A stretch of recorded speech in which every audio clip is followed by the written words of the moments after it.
La cuestión de los CEOs en la Hoya Cove es muy pertinente. En los años pasados, muchos CEOs han apoderado la zona.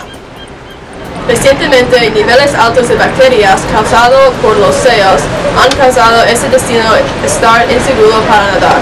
Sin embargo, muchas personas siguen pasando muchas horas nadando y relajando en este hermoso destino.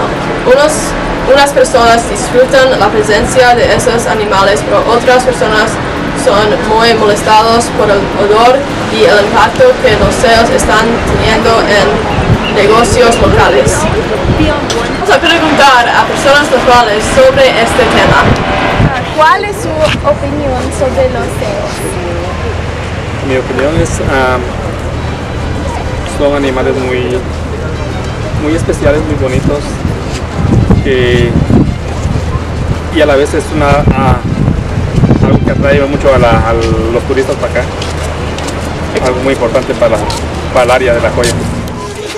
En su opinión, ¿los CEOs hacen el Cove más o más atractivo? En mi opinión sí, los hace más atractivo porque no es un cove muy regular. Eso hace que vayamos a esta cove. Sí es más atractivo. ¿Quieres contestar una pregunta sobre los CEOs? ¡No! No puedo contestar una pregunta. ¿Nadarías en el Cove con los CEOs? No nadaría con los CEOs porque pienso es muy sucio. También no sé cómo nadar.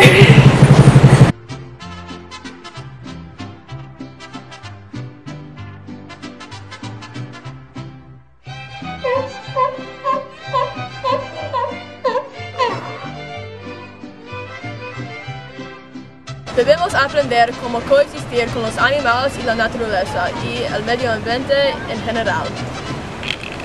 En otros lugares, como en la selva, tenemos que apreciar la naturaleza en un entorno turístico, al tiempo que proteger la vida silvestre. Con los CEOs, esa cuestión es muy controvertible porque queremos respetar los CEOs, pero están dañando una atracción turística muy importante. El problema representa el desafío más largo de proteger la naturaleza mundial. Gracias a todos que contestaron las preguntas. Ahora, a ti, Megan. Gracias.